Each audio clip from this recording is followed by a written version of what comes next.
programang social pension ng pamahalaan.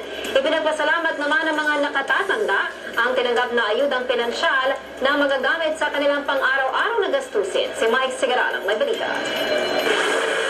Sinimula na ipamahagi ng Department of Social Welfare and Development o DSWD Region 3 ang social pension sa mga indigent senior citizens sa Bataan nitong Miyerkules. Ipinaliwanag ni Flor Calalang, Officer in Charge ng Operations Division ng DSWD Region 3 sa mga benepisyaryo ang magandang balitang hatid ng gobyerno para sa kanila. Meron tayong batas, yung Expanded Senior Citizens Act, na kung saan mas pinalawak yung benepisyo ng ating mga matatanda, yung senior citizens na tinatawag. Isa rito ay yung provision ng Section 5, Paragraph 8, Number 1, na kung saan binabanggit doon na lahat ng mga matatanda na qualify ay magre-receive, qualify na indigent, ay magre-receive ng 500 as part of the social pension.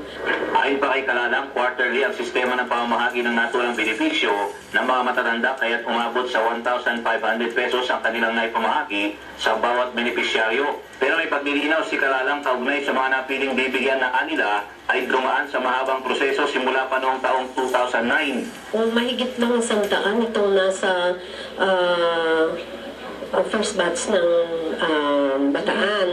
Actually, madami yung na-target, kaya lang hindi pumasok dun sa qualifications, no, standards na kailangan walang natatanggap na pension. Marami doon na na-delist sa listahan dahil pensioner sila. It's either SSS pension, GSIS, o kaya PBAW. Masaya namang nagpasalamat sa pamahalaan ng mga senior citizens na sina Pasita Macaninaw, Victoria Miranda, Rosario Razon at Vicente Sambat sa natanggap na tulong mula sa gobyerno. Maraming salamat. Ngunit po ng pagkain ko. Nag-uminom din ako ng gamot. Yung vitamin. Ayos naman. At makakatulong sa amin ng mga edad. Ano po gagamitin mo pera? Siyempre sa mga pagkain, gamot. Salamat sa sa pinagkaroon kong biyaya sa amin. Ano po gagawin niyo sa pera na yun? Ang bili ko ng gamot. May asma kasi po ako eh. Paparami po salamat na binigay sa amin. Yun po. Opo. Ano po gagawin niyo sa pera? Mamimili po ang gamot.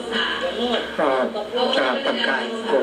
Sa ngayon ay pawang mga matatandang indigent muna na may edad na 77 pataas ang nabiyayaan ng naturang benepisyo. Samantala, ikinatuwa naman ni Bataan 1st District Representative Herminia Roman ang naturang pamimigay ng biyaya mula sa pamahalaan.